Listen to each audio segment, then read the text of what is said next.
Salut à toutes et à tous, j'espère que vous allez bien. En tout cas, moi c'est plutôt nickel. Aujourd'hui, on se retrouve dans une vidéo un peu spéciale. Aujourd'hui, on va faire encore une vidéo de test. Je l'avais déjà fait avec le Daniel Connect 402.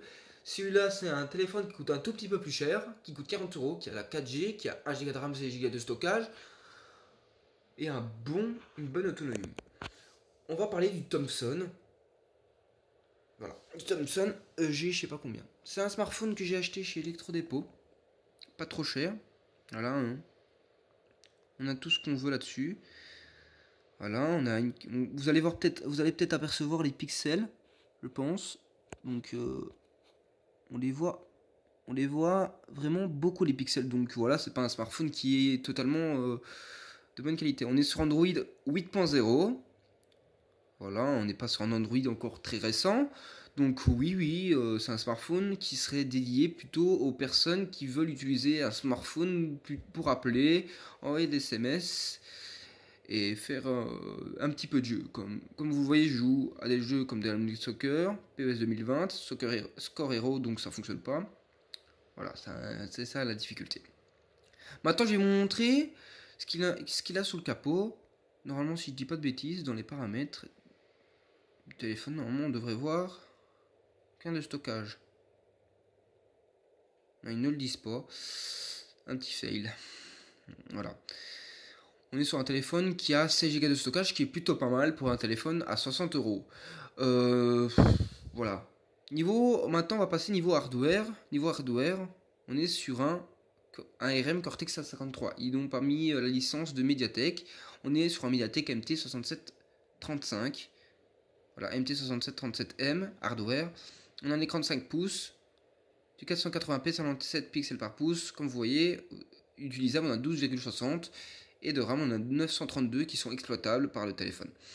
On est sur Android 8.0. Je mets 8.0 parce que voilà, voilà.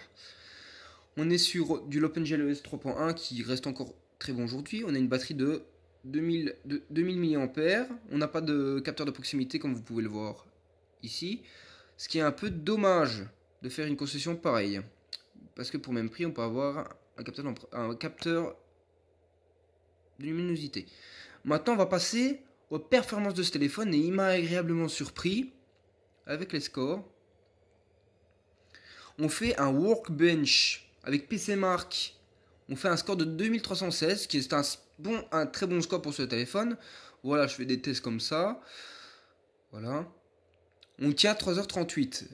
Bon, le téléphone, je recharge à 100, il s'arrête à 17%. Donc, on peut tenir, je dis pas de bêtises, 3h50 avec ce téléphone en plus. Donc, il a une très bonne autonomie pour son prix. Donc, voilà, c'est pas un smartphone qui est non plus très mauvais au quotidien. J'ai testé 3D Mark, on fait un score de 67 en slingshot et slingshot extrême, c'est les mêmes scores, je ne sais pas pourquoi, il y a peut-être un petit problème. Donc, ouais. Ce smartphone, je vous le conseille. Oui, mais non.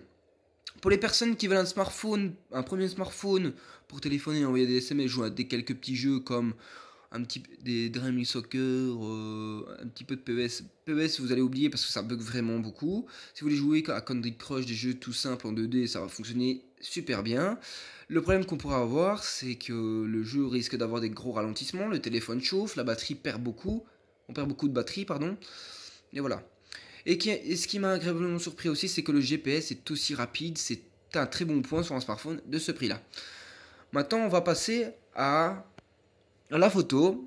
Cet appareil photo, pour son prix, ne fait pas du tout de belles photos. On a des photos qui sont pas assez teintées, on voit trop de couleurs, on voit pas assez de couleurs, donc l'appareil photo, il est dégueulasse. Donc voilà, même la caméra avant, elle fonctionne pas très bien.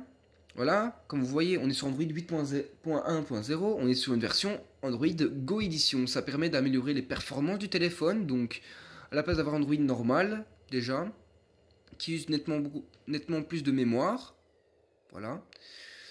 Donc voilà, comme vous pouvez le voir, 7,31 Go disponible. On peut mettre en plus une carte SD. En plus, avec l'écran, vous avez le Miravision pour améliorer la qualité d'image, donc ce qui est plutôt pas mal. Voilà, hein. Je peux encore tenir 10h49, donc c'est plutôt pas mal ce téléphone. Je le conseille à ceux qui ont un budget assez limité. Voilà, je ferai aussi une vidéo de test sur le Nokia 1, le HTC Desire 110 et, euh, et le Sony Xperia X Compact, un smartphone qui est coté comme un smartphone de très bonne qualité, qui coûte maintenant 120 euros. Voilà. J'espère que cette vidéo de test assez rapide vous a plu. N'hésitez pas à mettre un maximum de pouces bleus. Je vais essayer d'améliorer mes vidéos et d'essayer d'expliquer plus rapidement, faire des thèmes et tout. Pour l'instant, je vais me contenter de ça. Donc, j'espère que cette vidéo vous a plu. Je le dis encore une deuxième fois. Faut toujours le dire plus d'une fois. N'hésitez pas à mettre un pouce bleu si ça vous intéresse. N'hésitez pas à mettre un maximum de pouces bleus. Si vous aimez cette série, dites-le moi. Voilà, si vous voulez que je teste des téléphones, je veux bien essayer. Je vous dis à la prochaine pour une autre vidéo. N'hésitez pas aussi à vous abonner, ça me ferait extrêmement plaisir. Je vous dis à la prochaine pour une autre vidéo. Allez, bis.